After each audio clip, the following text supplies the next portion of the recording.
So I spent the past month extremely sick. COVID finally caught me after like 4 years. COVID wasn't really that bad. I was real sick and tired. But during COVID, I ended up catching some weird infection. And the infection just won't go away. And the antibiotics aren't stopping it. And I'm getting worse. And the antibiotics are just destroying me. I mean, they made me sicker than anything else. I mean, maybe the infection was doing it too. I can't be I can't be sure, but the antibiotics just ruined me. And like I haven't been able to do anything for like 2 weeks. So COVID lasts for 2 weeks, and then the infection and the antibiotics last for 2 weeks. So I spent the better part of a month completely alone, which is not good for you. And in this state, I'm just feeling like death. And I went to work and stuff, but I can work alone in an abandoned building, so it's like there's no one else there, and I'm just by myself at work. Uh, so I have, if you've ever spent or been forced into isolation by yourself, or spent long periods of time like alone, there's a certain kind of people that can handle it very well, that prefer that kind of life, but most humans do not deal with it well. And it will take a sane person and drive them insane. You really don't understand what isolation can do to a person's mind until you've dealt with it. And like 2 weeks is where it starts really, and then once you start getting into the months, it gets bad. There's a there's a line in the book of Mice and Men where the black farmhand who got kicked by a mule, so he's like hobbled, like he's like always bent over, but he's talking about being out on the plains or the prairie alone, and he's talking about how something will happen and there's no one to turn to and be like, did you see that too? And so you just don't know.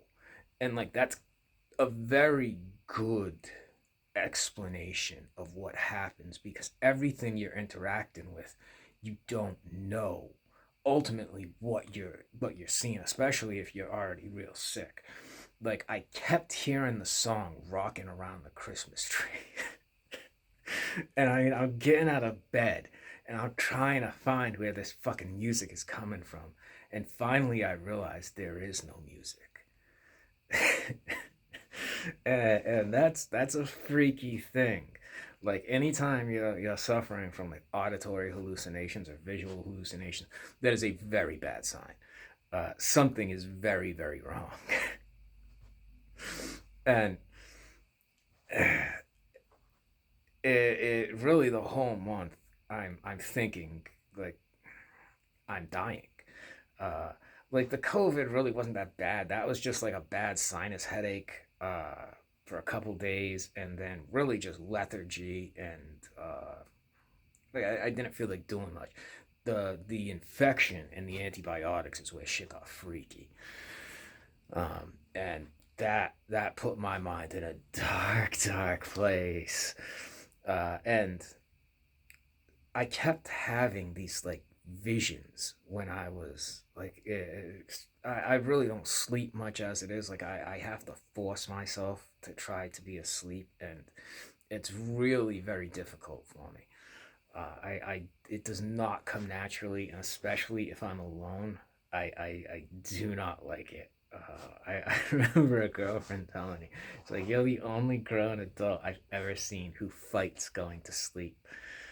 You'll actually kick yourself awake. Like you try to continually wake yourself up. As soon as you start getting to sleep, you'll wake yourself back up.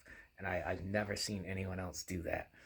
Uh, I associate sleep with death, and I'm getting to a short story here where I keep having this vision over and over of when I'm starting to go to sleep. It's myself as a kid, and I'm swimming in the pitch black, and I'm trying to find something, and it's a real thing. Like this actually happened, but I can't place where it's from, and I'm driving myself insane.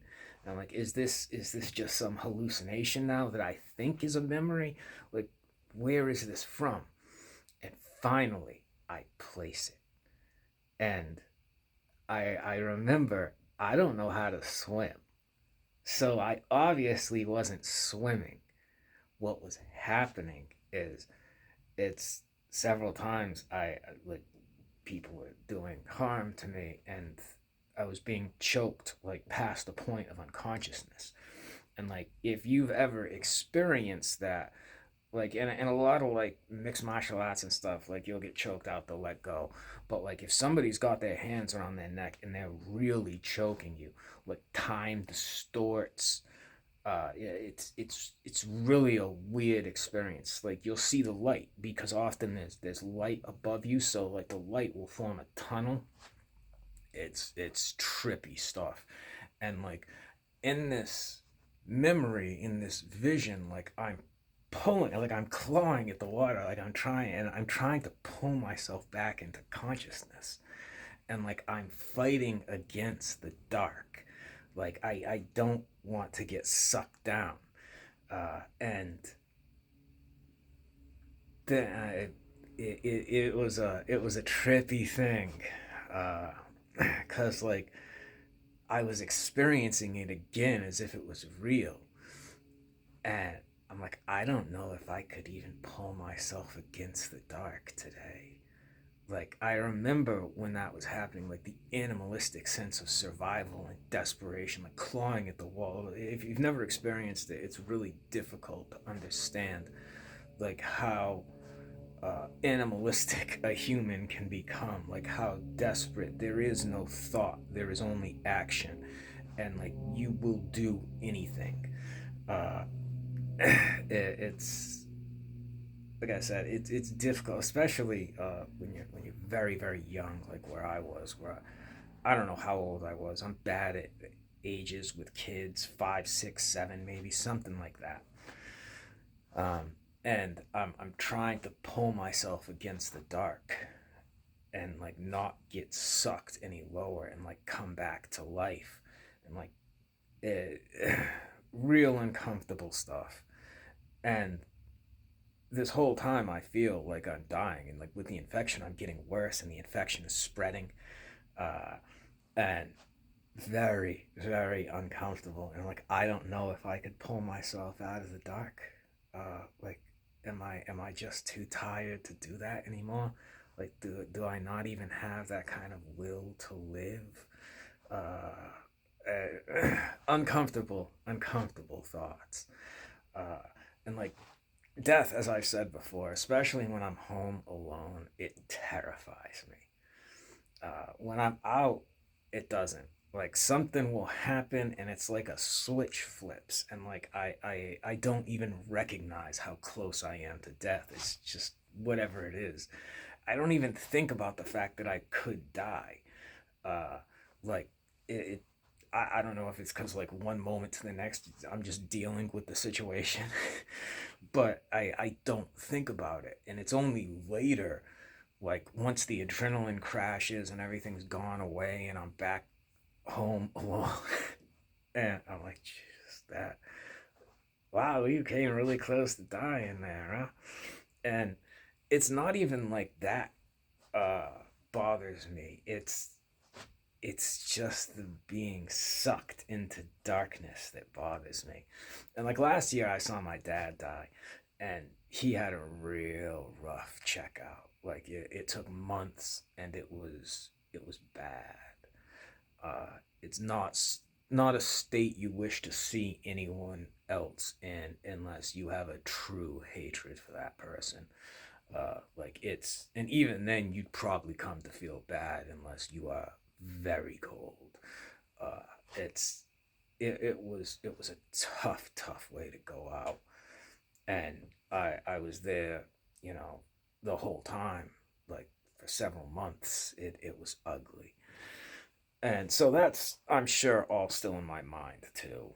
Uh, and that's like playing with my head too. That now, I saw that last year, and here I am going down this same road, this infection that is seemingly resistant to antibiotics, and it's not getting better, and I'm not getting better, and I'm losing my mind on top of it.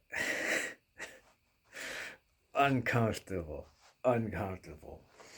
The antibiotics finished yesterday, and hopefully I don't seem to have the infection right now, uh, but hopefully it stays gone. It doesn't come back, because I don't know what's going to happen if it does. It would kind of be weird if it does, and this video goes up, and like a couple more go up, and then it comes back, and then, like that would be kind of trippy. We'll hope that doesn't happen because I got some good ideas for some topics here. During my fever dreams, I always keep notebooks around, so I did write down some ideas I consider rather clever that I've never heard anyone else put forward that I know of. Uh, and that's what I try to do, is at least come up with some kind of original contribution to things. Or because of the way my life has gone and the different areas I seem to draw from, it and the fact that I try to be somewhat honest about it, it gives an interesting perspective on things, you could say.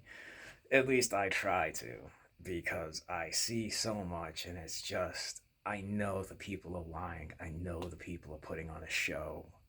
And I think it gives, especially younger people, the wrong impression of what life is. Like the whole influencer thing, it's creating insane people, to be quite honest, and like not insane like, the state would consider me crazy. uh and like there's a lot of situations like you saying, oh, you don't look or sound crazy, but if you put me in certain situations, especially around large groups of people, like I don't function well, and I start to perceive things that aren't there. In fact, an example I can use here, and I'll shut the fuck up now. But like, this is going back maybe 2 or 3 months. I was walking to the store, and these dudes, it's like a family of people from what I can tell. I don't really know the people. They live like 4 blocks from me, but like I've seen them in the summertime, especially, and it's like a whole family of people.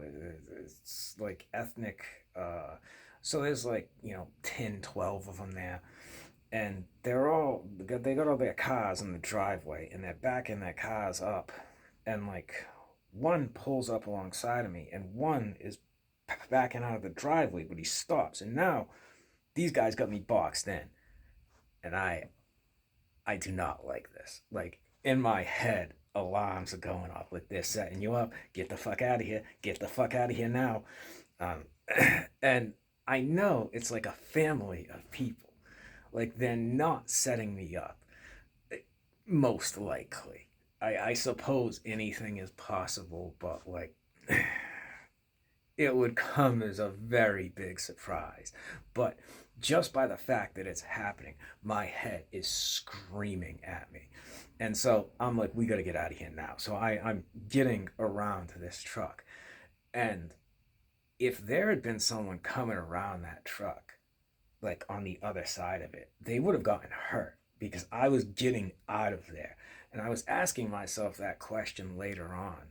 Like, what if there had been just like a guy coming around that truck at the same time you were trying to get around it?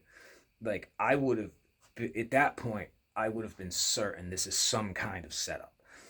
This is some kind of coordinated attack, and they're trying to take her down. And I would have treated it as such. And that kind of stuff, I've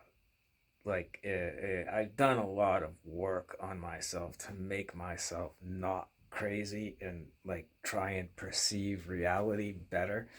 uh, but I ultimately do perceive the world as against me, and uh, there's a lot of reasons for that. But when it's a certainty, and when you've been hurt a lot, and quite literally tortured at points because of it.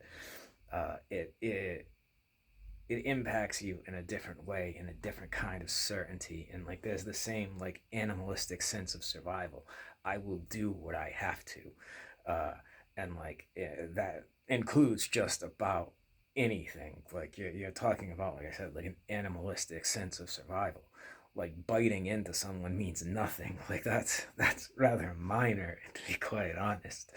And uh, it, see, I shouldn't think like that. But anyway, anyway, it, it's really been a very uncomfortable month. So hopefully, hopefully this is done